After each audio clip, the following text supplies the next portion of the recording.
భారత్ పాకిస్తాన్ మధ్య ఉద్రిక్తతల వేళ ఏ దేశాలు ఏ దేశానికి సపోర్ట్ చేసే అవకాశం ఉంటుంది అనే విషయంపై పెద్ద ఎత్తున చర్చ జరుగుతోంది. ఇప్పటికే ప్రపంచవ్యాప్తంగా పాక్ ఒంటరిగా మిగిలిపోతున్న సమయంలో చైనా దగ్గరికి వెళ్ళి సహాయాన్ని అడుగుతోంది. చైనా విదేశాంగ మంత్రి పాక్ విదేశాంగ మంత్రి మాట్లాడుకున్నారు. అంటే పాకిస్తాన్కు కావాల్సిన సహాయాన్ని అందించడానికి చైనా సిద్ధంగా ఉన్న సమయంలో అమెరికా భారత్కు సహాయాన్ని అందించడానికి సిద్ధమవుతుంది. ఇప్పుడు అమెరికాకు చెందిన యుద్ధ నౌకలను అవసరమైతే భారత్కు పంపించడానికి కూడా సిద్ధమవుతోంది. ఇప్పుడే అమెరికాకు సంబంధించిన యుఎస్ఎస్ విలియమ్స్ పి లారెన్స్ ఈ రెండు నౌకలు కూడా తైవాన్ సమీప ప్రాంతంలో ఉన్నాయి. ఈ మధ్య తైవాన్ సమీప ప్రాంతానికి చేరుకున్నప్పుడు చైనా ఆ నౌకలు అటువైపు రావటాన్ని అభ్యంతరాన్ని వ్యక్తం చేసింది.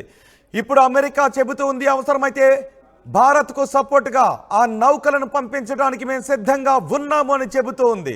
సరిగ్గా ఈ సమయంలో మనం ఒక విషయాన్ని గుర్తు చేసుకోవాలి. 1971లో పాకిస్తాన్తో భారత్ యుద్ధ సమయంలో అప్పుడు అమెరికా పాకిస్తాన్కి సపోర్టుగా యుద్ధ నౌకను పంపించింది. దాన్నే టాస్క్ ఫోర్స్ 74గా మనం పిలుస్తాం. అప్పట్లో ఆ యుద్ధ పంపించినటువంటి పరిణామాన్ని టాస్క్ ఫోర్స్ 74గా మనము పిలుస్తూ ఉన్నాం. యుఎస్ఎస్ ఎంటర్ప్రైజ్ అనే నౌకను అప్పట్లో 1971లో అమెరికా పాకిస్తాన్కు సపోర్టుగా పంపించింది. అదే సమయంలో రష్యా మనకి తన యుద్ధ నౌకలను పంపించింది. దీంతో అమెరికా చేసేది లేక తోక ముడిచి వెనక్కి వెళ్ళిపోయింది. ఆ యుద్ధంలో మనం పాకిస్తాన్ని చితక్కొట్టి పంపించేశాం. అప్పుడే బంగ్లాదేశ్ కూడా ఏర్పడింది. ఇప్పుడు మళ్ళీ పాకిస్తాన్కి మనకి యుద్ధ వాతావరణం కనిపిస్తున్న సమయంలో చైనా పాకిస్తాన్కి సపోర్ట్ చేయడానికి సిద్ధమవుతున్న సమయంలో అమెరికా భారత్కి సపోర్ట్ చేయడానికి సిద్ధమవుతుంది. అమెరికాకు చెందిన రెండు యుద్ధ నౌకలు యుఎస్ఎస్ విలియమ్స్ పి లారెన్స్ ఈ రెండు నౌకలు ప్రస్తుతం తైవాన్కి సమీపంలో ఉన్నాయి. అవసరమైతే ఆ రెండు నౌకలను కూడా భారత్కు పంపించడానికి సిద్ధంగా ఉన్నాము అని అమెరికా చెప్తోంది. దీంతో ఏ క్షణానైనా ఏమైనా జరిగే అవకాశం ఉంది. ఇప్పటికే చైనా అమెరికాకు మధ్య ట్రేడ్ వార్ ముదురుతూ ఉంది. అన్ని దేశాలపైన ప్రతీకార సుంకాలను వెనక్కి తీసుకుంది అమెరికా, కానీ చైనాపై మాత్రం వెనక్కి తీసుకోలేదు. ఇప్పుడు చైనా పాకిస్తాన్కి సపోర్ట్ చేస్తున్న నేపథ్యంలో చైనా విదేశాంగ శాఖ మంత్రి పాకిస్తాన్ విదేశాంగ శాఖ మంత్రి ఈ సహాయం గురించి మాట్లాడుకుంటున్న సమయంలో అమెరికా భారత్కి సహాయం అందించడానికి ముందుకొస్తుంది. అమెరికాకు చెందిన యుద్ధ నౌకలను భారత్కు పంపించడానికి అమెరికా సిద్ధమవుతుంది. మా ప్రతినిధి రామ్దాస్ ఉన్నారు పూర్తి సమాచారం అందించడానికి. అని ఈ పరిణామంపై మీరేమనుకుంటూ ఉన్నారో మీ అభిప్రాయాన్ని కమెంట్ బాక్స్లో తెలియచేయండి. మా ప్రతినిధి సచిన్తో మాట్లాడదాం. సచిన్, ఇప్పటికే భారత్ పాకిస్తాన్ మధ్య ఏం జరగబోతోంది అనే విషయంపై ప్రపంచ దేశాలు చూస్తూ ఉన్నాయి. అరేబియా మహాసముద్రంలో మన నావికాదళం సిద్ధంగా ఉంది. అలాగే ఇండియన్ ఎయిర్ ఫోర్స్, భారత ఆర్మీ త్రివిధ దళాలు కూడా ఎలాంటి పరిస్థితులను ఎదుర్కోవడానికి పాకిస్తాన్ను చితకొట్టడానికి సిద్ధమయ్యాయి. ఇప్పుడు పాకిస్తాన్కి చైనా మద్దతు తెలిపే అవకాశం కనిపిస్తుంది. ఇరు దేశాల విదేశాంగ మంత్రులు మాట్లాడుకున్నారు. ఇప్పుడు అదే సమయంలో అమెరికా అంటోంది మనకు సపోర్ట్ చేస్తామని. వాళ్ళకు చెందిన రెండు నౌకలను భారత్కు పంపించడానికి సిద్ధంగా ఉన్నాం. యుఎస్ఎస్ విలియమ్స్ పి లారెన్స్ రెండు కూడా తైవాన్లో ఉన్నాయి. తైవాన్ నుంచి భారత్కు పంపిస్తాము అని. సో ఈ పరిణామాన్ని ఎలా చూడాలి, ఏం జరగబోతోంది అనుకోవచ్చు? ఇంట్రెస్టింగ్ గా ఇక్కడ మీరు కనుక అబ్జర్వ్ చేస్తే ఎప్పుడైతే అమెరికాకు సంబంధించి అక్కడ ఇంటెలిజెన్స్ డైరెక్టర్ గా చెప్పుకునే తులసి గబాడి కావచ్చు, లేకపోతే అక్కడ ఎఫ్బిఐకి సంబంధించి కాస్ పటేల్ కావచ్చు, ఇద్దరు కూడా భారతీయ మూలాలు ఉన్న వ్యక్తులు. మరి ముఖ్య అమెరికా కూడా ఎప్పుడైతే భారత్ కి దన్నుగా నిలుస్తామని చెప్పుకొచ్చిందో ఆ తర్వాత చైనా రంగంలోకి దిగింది. రోహిత్, చాలా ఇంట్రెస్టింగ్ డెవలప్మెంట్ ఇది. బట్ చైనాకి సంబంధించి ఇక్కడ చైనాకి తైవాన్ కి సంబంధించి ఎటువంటి ఇష్యూస్ నడుస్తున్నాయో చూసాం. అవి ఇన్ఫాక్ట్ తైవాన్ దగ్గర అమెరికా తన యుద్ధ విన్యాసాలు కూడా చేస్తుంది.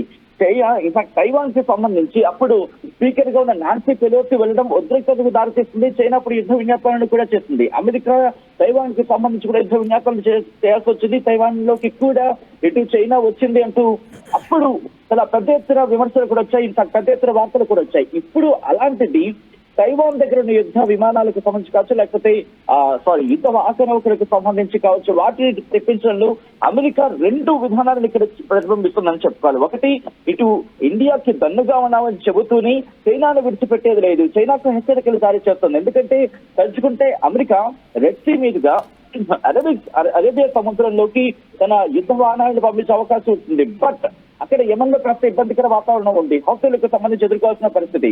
సో ఇటువంటి నేపథ్యంలో ప్రస్తుతం చైనా హెచ్చరికల నేపథ్యంలో ఇండియా చాలా వ్యూహాత్మకంగా అడుగులు వేస్తూ ఉంటే చైనా వచ్చింది.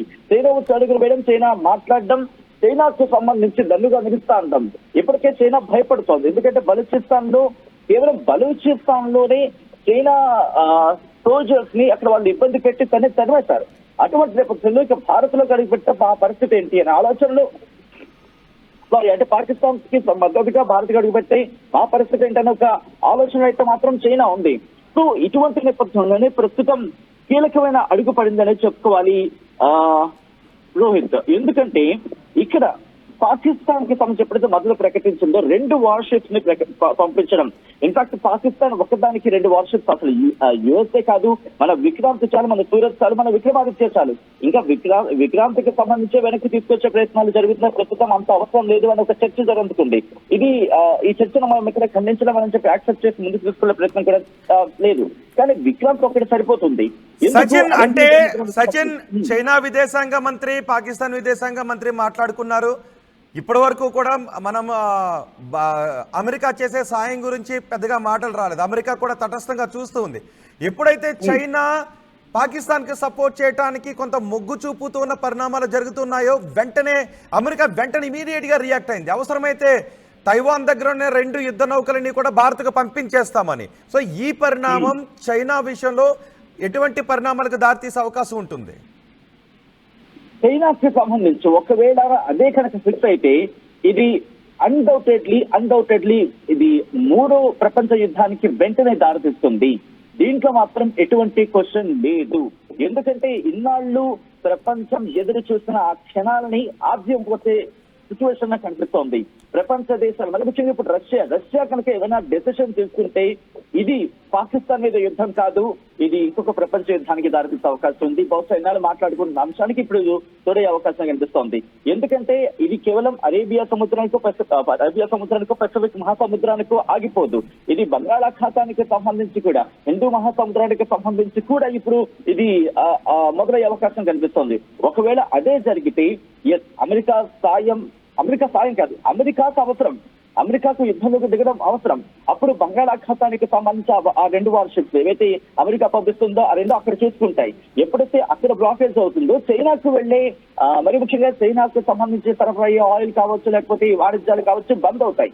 ఎప్పుడైతే బంద్ అవుతుందో చైనా గడ్డు పరిస్థితులు ఎదుర్కోవాల్సి వస్తుంది. అప్పుడు చైనాకి ఎవరు సపోర్ట్ వస్తారు?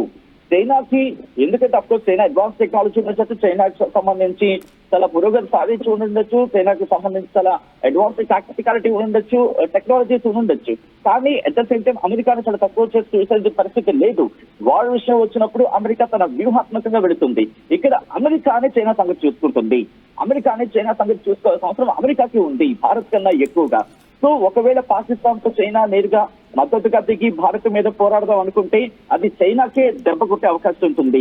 దాంతో పాటు రష్యా భారత్ కి అండగా ఉండే సందర్భం ఉంది. కాబట్టి అన్డౌటెడ్లీ ఇక్కడ భారత్ ను రష్యా కాపాడుతుంది. ఈ నేపథ్యంలో చైనా భారత్ మీద వచ్చే అవకాశం లేదు. ఒకవేళ అదే సిచ్యువేషన్ వస్తే రష్యా ఒక అడుగు ముందుండి భారత్ ని కాపాడుతుంది. ఇక్కడ ఇంకొక విషయం నేను మాట్లాడాలనుకుంటున్నాను రోహిత్. ఇదే సందర్భంలో ఇజ్రాయెల్ కి సంబంధించి కూడా ఇజ్రాయెల్ ఎప్పటికీ తన కొన్ని టెక్నాలజీస్ షేర్ చేసుకుందనే చర్చ జరుగుతుంటుంది. నేను వాటి గురించి ఎక్కువ మాట్లాడాలనుకోవట్లేదు. ఇప్పటికీ మొసాద్కి సంబంధించి డిస్కషన్ జరిగిందనే పేరు వినిపిస్తోంది. కాబట్టి కంప్లీట్ గా రష్యా అలాగే ఇజ్రాయెల్ ఈ 2 భారత్ కి ఒక రక్షణ కవచంగా నిలుస్తాయి. ఒకవేళ చైనా రంగంలోకి దిగితే అమెరికా యుద్ధ నౌకలు ముందుకు వెళ్తాయి. అమెరికా యుద్ధ నౌకలు ముందుకెళ్లి బంగాళాఖాతంలో తిష్ట వేసి కూర్చుంటాయి. దాంతో పాటు మన దగ్గర ఉన్న డెస్ట్రాయర్స్ కి సంబంధించి 13 డెస్ట్రాయర్స్ ఉన్నాయి. ఆ 13 డెస్ట్రాయర్స్ కూడా అక్కడ నిల్చోబెడితే ఇజ్రాయెల్ కి సంబంధించి ఇజ్రాయెల్ కూడా చాలా ఈజీగా వచ్చేస్తుంది. కానీ అక్కడ మధ్యధరా సముద్రానికి సంబంధించి మాట్లాడుకున్న సందర్భంలో కావచ్చు, లేకపోతే ఎర్ర సముద్రానికి సంబంధించి మాట్లాడుకున్న సందర్భంలో కావచ్చు, వాళ్ళని అక్కడ కంట్రోల్ చేయగలిగితే, అక్కడ కనుక హౌతీని నేసేయగలిగితే ఇది ఇంకా మరి ఈజీ అయిపోతుంది. ఇజ్రాయెల్ కి సంబంధించి ఇంకా పూర్తి స్థాయి మద్దతు వస్తుంది. పశ్చిమ దేశాలు కూడా మద్దతుగా నిలుస్తాయి. దాంతోపాటు సచిన్, నిజానికి ఇప్పుడు ఇదంతా కూడా చైనా పాకిస్తాన్ కి సపోర్ట్ చేసే అవకాశం ఉంది. 2 విదేశాంగ మంత్రులు మాట్లాడుకున్నారు. ఇప్పటికే చైనా నుంచి ఆయుధాలను పాకిస్తాన్ కి సప్లై చేస్తూ ఉన్నారు. పాకిస్తాన్ కి ఆయుధాలను చైనా అమ్ముతూ ఉంది. సో ఇలాంటి సమయంలో ఒకవేళ చైనా పాకిస్తాన్ కి సపోర్ట్ చేస్తే ఇమీడియట్ గా మా ఇద్దరు నౌకలను మీకు పంపిస్తామని అమెరికా అంటోంది. ఇది ప్రపంచ యుద్ధానికి దారితీసే అవకాశం ఉంటుంది. కొన్ని దేశాలు తమ స్టాండ్ బహిరంగంగా తీసుకునే అవకాశం కూడా ఉంటుంది. ఇప్పుడు అమెరికా ఆ విధంగా రియాక్ట్ అవుతున్న నేపథ్యంలో చైనా కొంత వెనక్కు తగ్గే అవకాశమే ఉంటుందా? చైనా ఖచ్చితంగా వెనక్కి తగ్గుతుంది. చైనా ఏంటంటే ఫస్ట్ ఎప్పుడు కవ్వింపు చర్యలకు దిగుతుంది, అంటే ముందు పరీక్షిస్తుంది, వాళ్ళ మూవ్మెంట్ ఎలా ఉంటుందో చూస్తుంది. ఎందుకంటే తైవాన్ లో చూసాం, తైవాన్ తో పాటు అక్కడ మరికొన్ని ప్రాంతాలకు సంబంధించి కట్టికి ఇప్పుడు నాకు గుర్తు రావట్లేదు, అక్కడ ఎప్పుడు ఇలాంటి కవ్వింపు చర్యలకు దిగుతూ ఉంటుంది. ఎందుకు మన దగ్గర చూసాం గల్వాన్ లోయ దగ్గర ఎటువంటి పరిస్థితులు లేదో, మన దగ్గర ఆయుధాలు లేకపోయినా చేతి పిడిగుద్దులు వేసి చూసింది, ఆ తర్వాత వెనక్కి తగ్గింది చైనా కూడా. సో చైనా దగ్గర టెక్నాలజీ ఉంది, కానీ వాళ్ళ సైనికులు అదే స్థాయిలో భయం, భీతి రెండు ఉన్నాయి. కాబట్టి చైనా అంత వేగంగా రావాలనుకోదు. ఎందుకంటే అక్కడ కమ్యూనిస్ట్ పార్టీకి సంబంధించి మాట్లాడుకున్న సందర్భంలో, షీ జిన్పింగ్ కి సంబంధించి మాట్లాడుకున్న సందర్భంలో అక్కడ నియంతృత్వ పాలన అనే మాట వినిపిస్తోంది. ప్రజాస్వామ్య పాలనలో ఇటు ప్రజలందరూ ఒక చేతి మీదకి వచ్చే అవకాశం ఉంటుంది. నియంత్ర పాలనలో ఎప్పుడు నియంత్రణకు సంబంధించి ఎప్పుడైతే ఇటువంటి నిర్ణయాలు తీసుకుంటారో ప్రజల నుంచి ఒక్కసారిగా నిరసన వ్యక్తమైతే కనుక నియంత్రణ పాలన పడిపోతుంది. ఇది గత కొన్ని చరిత్ర నుంచి మనం చూడొచ్చు. నాజీలకు సంబంధించి కావచ్చు, అప్పటి నుంచి ఆ చరిత్రను చూసుకుంటూ ఉంటే అటువంటి పరిస్థితులు ఉన్నాయి. కాబట్టి చైనా ఇప్పుడు అంత వేగంగా దుందుడుకు చర్యకు వెళ్ళదు.